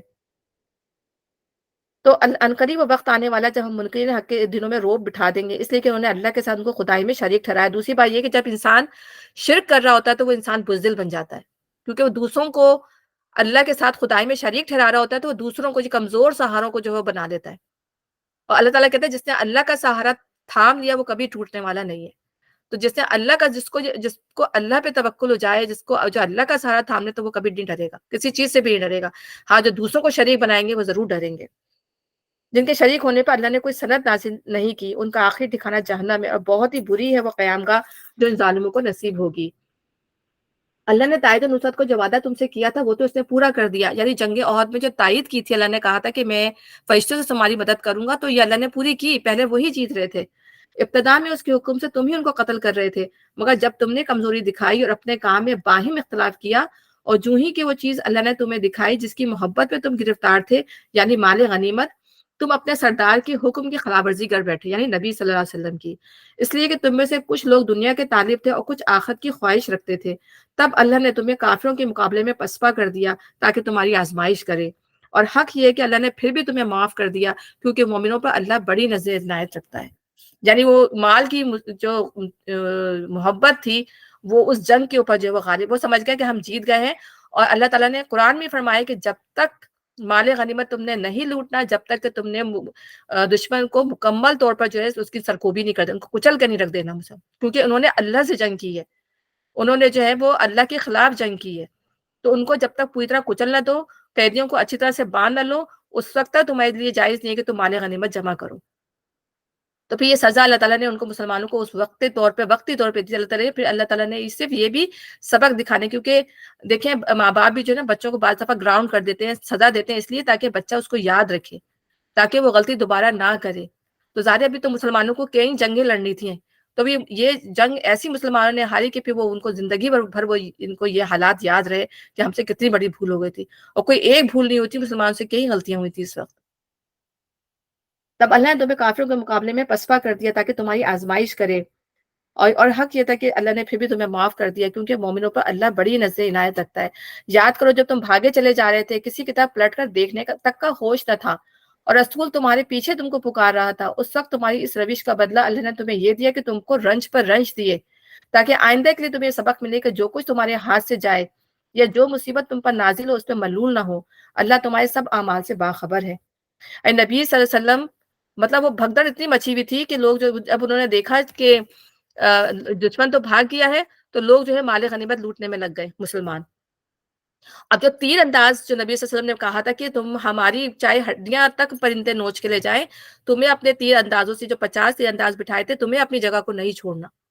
تب انہوں نے دیکھا کہ تو سارا مال غنیمت لوٹ رہا ہے، تو وہ بھی جگہ چھوڑ کر جو وہ بھاگ نکلے۔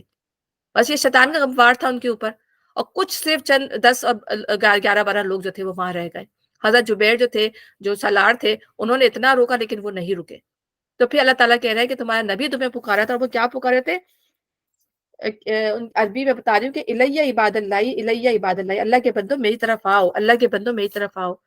لیکن انہوں نے کتنی اللہ تعالیٰ کے نبی کی نافرمانی کی، نہیں سنی ان کی بات کو، تو اللہ تعالیٰ نے پھر جو ہے ان کو سزا پہ سزا دی۔ پھر ان کو جو ہے سب سے بڑی دیکھیں اس میں کیا کتنی سزائیں ان کو ملی۔ ایک تو ان کا روب چلا گیا دشمنوں پہ، جو روب تھا، جو مطلب جو فتح تھی وہ شکست میں تبدیل ہو گئی، روب چلا گیا۔ کتنے لوگ قتل ہوئے؟ 70 لوگ، 70 صحابہ کرام جو ہے وہ قتل کر دیے گئے، شہید کر دیے گئے۔ جو مال غنیمت ان کے ہاتھ آیا تھا وہ ان کے ہاتھ سے سارے کا سارا مال غنیمت چلا گیا۔ پھر ان کو یہ دکھ، بہت زیادہ یہ دکھ تھا کہ انہوں نے نبی کی نافرمانی کی، اور وہ زندگی بھر ان کو یہ دکھ رہا کہ ہم نے اس وقت اپنے نبی کی بات کیوں نہ مانی، اپنے نبی کی ہم نے نافرمانی کی۔ پھر اس پہ شکست ہوئی، اور پھر ان کو یہ بھی غم ملا ایک جگہ پہ کہ نبی صلی اللہ علیہ وسلم کی شہادت ہو گئی، تو اس سے تو ساری ان کی جو توانائی تھی وہ سب کی سب ختم ہو گئی۔ تو رنج پر رنج ان کو ایک کے بعد جو ہے ان کو بری خبر ملتی چلی گئی۔ تو اللہ تعالیٰ یہی فرما رہے ہیں کہ اللہ تعالیٰ نے تمہیں یہ دیا کہ تم کو رنج پر رنج دیے، تاکہ آئندہ کے لیے تمہیں یہ سبق ملے کہ جو کچھ تمہارے ہاتھ سے جائے یا مصیبت تم پر نازل ہو اس پر ملول نہ ہو، اللہ تمہارے سب اعمال سے باخبر ہے۔ بعض دفعہ انسان باتوں سے نہیں سمجھ رہا ہوتا نا، جب اس کو سمجھایا جاتا ہے تو سمجھ نہیں آتی، جب تک کہ وہ پریکٹیکلی اس کے پاس اثر انداز نہ ہو۔ جب پریکٹیکلی چیزیں اثر انداز ہوئیں تو انسان کو جا کے جو ہے وہ سبق ملتا ہے۔ ہمارے ساتھ بھی یہی ہوتا ہے کہ بعض دفعہ جو کہتے ہیں نا کہ یہ ڈنڈے کے زور پہ ہی مانے گا اب یہ، تو یہ والی بات ہے کہ جب بندہ عام بات سے نہیں سمجھ رہا ہوتا تو پھر سختیاں آتی ہیں، کیوں اللہ کو پتا ہے کہ مسلمان یہ نیک ہیں، لیکن اس وقت جو تھا وہ شیطان اتنا زیادہ غالب ہو گیا، اس کا وار چل گیا، تو پھر اللہ تعالیٰ نے ان کو لوٹانے کے لیے واپس اللہ تعالیٰ نے ان پر یہ سختیاں بھیجی۔ پھر انسان جو پالش کر دیتا ہے، انسان کو کندن بنا دیتا ہے جب آزمائشوں سے گزارتا ہے۔ اس غم کے بعد پھر اللہ نے تم میں سے کچھ لوگوں پر ایسی اطمینان کی حالت طاری کر دی کہ وہ اونگنے لگے، یعنی جو سچے مسلمان تھے، جو سچے لوگ تھے، جو واقعی جنہوں نے نبی صلی اللہ علیہ وسلم کی بھی حفاظت کی، حالانکہ اتنے نبی صلی اللہ علیہ وسلم زخمی ہو گئے تھے، تو وہ جانثار صحابہ جن کی بات اللہ تعالیٰ فرما رہا ہے کہ اتنی سخت حالت میں بھی اللہ تعالیٰ نے انہیں جو ہے وہ امن دے دیا، سکون دے دیا ان کے دلوں میں۔ اور اس میں جو ایک یہ ہے کہ ایک عجیب تجربہ تھا جو اس وقت لشکر اسلام کے بعد لوگوں کو پیش آیا۔ حضرت ابو طلحہ جو اس جنگ میں شریک تھے، تو خود بیان کرتے ہیں کہ اس حالت میں ہم پر اون کا ایسا غلبہ ہوا کہ تلواریں ہاتھ سے چھوٹی پڑتی تھیں۔ آپ یہ خود دیکھیں کہ کس طرح اللہ تعالیٰ نے جو سکینت ان کے اوپر جو ہے وہ نازل کر دی کہ مطلب ہاتھ سے تلواریں، یعنی اتنا سخت غم کا ٹائم تھا، لیکن اللہ تعالیٰ نے ان پر اطمینان کی کیفیت طاری کر دی۔ مگر ایک دوسرا گروہ جس کے لیے ساری اہمیت بس اپنے مفاد ہی کی تھی، اللہ کے متعلق طرح طرح کے جاہلانہ گمان کرنے لگا، یعنی ایک منافق تھے اور وہ مسلمان جو بہت کمزور ایمان والے تھے، جو سراسر خلاف حق تھے۔ یہ لوگ اب کہتے ہیں کہ اس کام کے چلانے میں ہمارا بھی کوئی حصہ ہے۔ ان سے کہو نہ کسی کا کوئی حصہ اس کام میں، کسی کا کوئی حصہ نہیں، اس کام کے سارے اختیارات اللہ کے ہاتھ میں ہیں۔ دراصل یہ لوگ اپنے دلوں میں جو بات چھپائے ہوئے ہیں اسے تم پر ظاہر نہیں کرتے، یعنی یہ چاہتے تھے، جو میں نے پیچھے بھی جب میں نے تذکرہ کیا کہ یہ چاہتے تھے کہ ہم مدینے کے اندر لڑتے، لیکن جب جو صحابہ کرام تھے انہوں نے کہا کہ نہیں، باہر لڑنا چاہیے نا، تو یہ کہہ رہے ہیں کہ اگر اندر لڑتے تو نہیں مارے جاتے، اس طرح ہماری تباہی نہیں آتی۔ تو یہ اللہ تعالیٰ فرما رہے ہیں کہ ان کا اصل مطلب یہ کہ اگر قیادت کے اختیارات میں ہمارا کچھ حصہ ہوتا تو یہاں ہم یہاں نہ مارے جاتے۔ ان سے کہہ دو اگر تم اپنے گھروں میں بھی ہوتے تو جن لوگوں کی موت لکھی ہوئی تھی وہ خود اپنی قتل گاہوں کی طرف نکل آتے، اور یہ معاملہ جو پیش آیا تھا یہ تو اس لیے آیا تھا کہ جو کچھ تمہارے سینوں میں پوشیدہ ہے اللہ تعالیٰ تو اسے آزما لے، اور جو کھوٹ تمہارے دلوں میں اسے چھانٹ دے۔ اللہ دلوں کا حال خوب جانتا ہے۔ اس وقت وہ لوگ اسی لیے آزمائے گئے کہ اللہ تعالیٰ نے کھوٹ اور کھرا جو ہے وہ ثابت کر دیا۔ تم میں سے جو لوگ مقابلے کے دن پیٹ پھیر گئے تھے ان کی اس لغزش کا سبب یہ تھا کہ ان کی بعض کمزوریوں کی وجہ سے شیطان نے ان کے قدم ڈگمگا دیے۔ تو بعض دفعہ ہم صحیح راستے پر چلنے سے ہم کیوں پیچھے ہو جاتے ہیں کہ شیطان ہمارے اندر جو ایمان کی کمزوری ہوتی ہے، جب انسان کے اندر جب ایمان کی کمزوری ہوتی ہے تو اسے قدم ڈگمگانے لگتے ہیں۔ او میں اتنا زیادہ کر لوں گا تو میں بہت ہی اس میں نہ ہو جاؤں، میں معاشرے سے کٹ نہ جاؤں، یا میں کیا کہتے ہیں میرا معاشرے میں کیا مقام رہ جائے گا، تو وہ اس طرح کی باتیں جو ہے اس کے اندر جو ہے وہ پیدا ہونے لگتی ہیں۔ یا میرا کاروبار ایسا ہو جائے گا تو میں اتنا خوشحال ہوں، آج میری ساری خوشحالی ختم ہو جائے گی، تو طرح طرح کے جو ہے وسوسے اور یہ چیزیں جو ہے انسان کے اندر آنے لگتے ہیں۔ تو یہیں پہ اللہ تعالیٰ فرما رہا ہے کہ جو انسان کی جو اصل میں گمراہی جو اندر سے جو ایمان کی کمزوری کی وجہ سے آتی ہے، تو ہمیں اپنا جائزہ لینا چاہیے اس معاملے پہ کہ اگر جب کبھی ہمارے اندر ہمیں خود محسوس ہونے لگتا ہے کہ کہاں ہمارے اندر جو کمی پیدا ہو رہی ہے، کبھی ہمارے نمازوں میں دل نہیں لگے گا، ہم خود اس کا وہ کریں گے، کبھی ہمارے قرآن میں دل نہیں لگے گا، کبھی اچھی باتوں میں دل نہیں لگے گا، تو یہ ہمیں محسوس خود ہی ہو جائے گا کہ ہمارے اندر ابھی کوئی کام ہم سے غلط ہو رہا ہے، جہاں ہمارے اندر یہ کمزوری پیدا ہو رہی ہے ایمان کی۔ اچھا اے لوگوں جو ایمان لائے ہو، کافروں کی کسی باتیں نہ کرو، جن کے عزیز و اقارب کبھی سفر پہ جاتے ہیں یا جنگ میں شریک ہوتے ہیں اور وہاں کسی حادثے سے دوچار ہوتے ہیں تو وہ کہتے ہیں کہ اگر وہ ہمارے پاس ہوتے تو نہ مارے جاتے اور نہ قتل ہوتے۔ اللہ اس قسم کی باتوں کو ان کے دلوں میں حسرت و اندوہ کا سبب بنا دیتا ہے۔ اور یہ نہ صرف ان کی باتیں جو اللہ تعالیٰ منافقین کی بتا رہا ہے کمزور ایمان، بلکہ ہمارے اندر بھی یہی ہے۔ جب کوئی کسی کے ساتھ بیچاروں کے ساتھ کوئی ایسا حادثہ ہوتا ہے یا ہمارے ساتھ کوئی ایسا حادثہ ہوتا ہے تو ہم کہتے ہیں یوں کرتا تو یوں نہیں کرتا، یوں ہو جاتا، یوں ہوتا تو یوں ہو جاتا، ٹھیک ہے نا؟ تو ہم اپنی تعویلیں پیش کر رہے ہوتے ہیں، ٹھیک ہے نا؟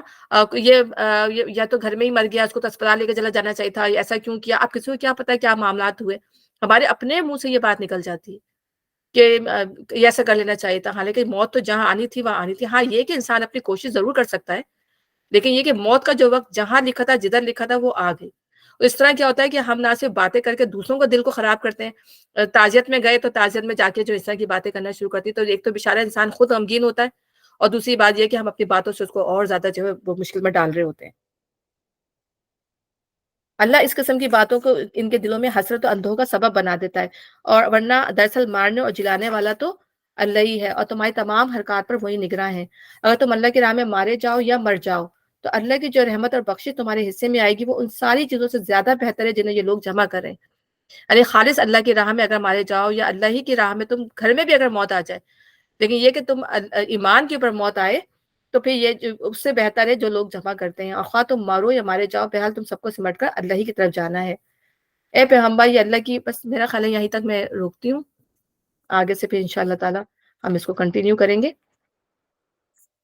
تو یہ آیت ہم نے کہاں تک پڑھی ہے؟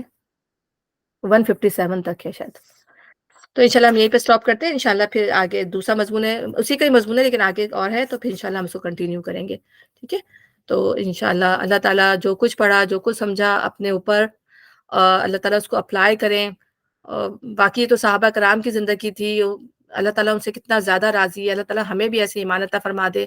قرآن پڑھتے ہیں تو لگتا ہے کہ اس میں واقعی میں ہم ایسے بن جائیں، لیکن جب ہم دنیا میں جاتے ہیں تو ہمارے اعمال کچھ اور ہی ہو جاتے ہیں۔ اللہ تعالیٰ ہمیں توفیق دے، اپنے راستے پہ چلنے والا بنائے، ہدایت کے راستے پہ چلنے والا بنائے، ثابت قدمی عطا فرمائے دین کے اندر اللہ تعالیٰ۔ اور اللہ تعالیٰ جو بھی بتانے میں جو بھی غلطی ہو گئی، جو بھی کوتاہی ہو گئی، اس کو معاف فرما۔ ربنا تقبل منا انک انت السمیع العلیم وتب علینا انک انت التواب الرحیم۔ سبحانک اللہم وبحمدک، اشہد ان لا الہ استغفرک واتوب الیک۔ السلام علیکم ورحمۃ اللہ وبرکاتہ۔ وعلیکم وعلیکم السلام ورحمۃ اللہ وبرکاتہ۔ السلام ورحمۃ اللہ چلے وبرکاتہ۔ انشاءاللہ تعالیٰ ہم کریں گے۔ وعلیکم السلام ورحمۃ اللہ وبرکاتہ۔ وعلیکم حمیرہ، السلام ورحمۃ ایک اللہ وبرکاتہ ایوری ایک کوشچن ہے، وہ جو ابھی شروع میں تم نے وہ کون سی آیت ہے 140